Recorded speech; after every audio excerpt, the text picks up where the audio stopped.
9 പേരവർ കൽപ്പണിക്കാർ, ഓരമ്മ പെറ്റവരായിരുന്നു. 9 പേരും അവരുടെ നാരിമാരൊൻപതും ഒന്നിച്ചു വാണിരുന്നു. അതുകാലം കോട്ടതൻ മുന്നിലായി പുതിയൊരു ഗോപുരം കെട്ടുവാനായി ഒത്തു 18 കൈകൾ വീണ്ടും ഉത്സവമായി ശബ്ദഘോഷമായി. ചെത്തിയ കല്ലുകൾ ചാന്തു തേച്ചും ചേർത്തു പടുക്കും പടുതയെന്തേ ഇക്കുറി വല്ലായ്മയാർന്നു പോയി.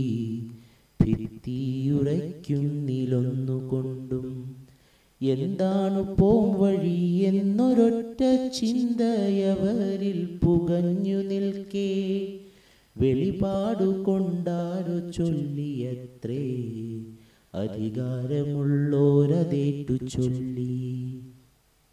9 ഉണ്ടല്ലോ വധുക്കളെന്നാൽ ഒന്നിനെ ചേർത്തി മതിൽ പടുത്താൽ ആ മതിൽ മണ്ണിലുറച്ചു നിൽക്കും.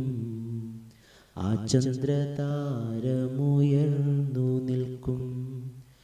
കൂട്ടത്തിലേറ്റവും മൂപ്പെഴുന്നോൻ തെല്ലൊരുറ്റത്തോടപ്പോൾ പറഞ്ഞു പോയി, ഇന്നുച്ച നേരത്തു കഞ്ഞിയുമായി വന്നെത്തിടുന്നവളാരുമാട്ടെ, അവളെയും ചേർത്തി മതിൽ പടുക്കും. അവളീ പണിക്കാർതൻ മാനം കാക്കും. 9 പേരവർ കൽപ്പണിക്കാർ, 9 മെയ്യും ഒരു മനസ്സും. എങ്കിലും 9 പേരും അപ്പോൾ സ്വന്തം വധുമുഖം മാത്രമോർത്തു.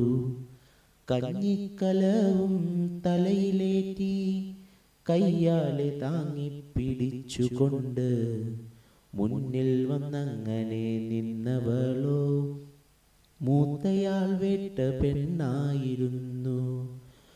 ഉച്ചയ്ക്കു കഞ്ഞിയും കൊണ്ടുപോരാൻ ഊഴമവളുടേതായിരുന്നു. 9 പേരവർ കൽപ്പണിക്കാർ, 9 മെയ്യും ഒരു മനസ്സും. എങ്കിലുമേറ്റവും മൂത്തയാളിൻ ചങ്കിലൊരു വെള്ളിടി മുഴങ്ങി. കാര്യങ്ങളെല്ലാം അറിഞ്ഞവാറേ ഈറനാം കണ്ണും തുടച്ചുകൊണ്ട് വൈവശ്യമൊക്കെയകത്തൊതുക്കി കൈവന്ന കയ്പും മധുരമാക്കി. കൂടെ പൊറുത്ത പുരുഷനോടും കൂടെ പിറപ്പുകളോടുമായി ഗദ്ഗദത്തോടെ പൊരുതിടുമ്പോൾ അക്ഷരമോരോന്നും ഊന്നിയൂന്നി അന്ത്യമം തന്നഭിലാഷമപ്പോൾ അഞ്ജലി പൂർവം അവൾ പറഞ്ഞു. കെട്ടിമറയ്ക്കല്ലൻ പാതി നെഞ്ചും, കെട്ടിമറയ്ക്കല്ലേ എൻ്റെ കൈയും. എൻ്റെ പൊന്നോമന കേണിടുമ്പോൾ എൻ്റെ അടുത്തേക്കു കൊണ്ടുപോരൂ. ഈ കയ്യാൽ കുഞ്ഞിനെ ഏറ്റുവാങ്ങി ഈ മുലയൂട്ടാൻ അനുവദിക്കൂ. 9 കൽപ്പണിക്കാർ പടുത്ത വൻപി എന്നൊരാ കോട്ടതൻ മുന്നിൽ ഇന്നു കണ്ടേനാ പെണ്ണിൻ അപൂർവ സുന്ദരമായ പെൺശിലാശില്പം.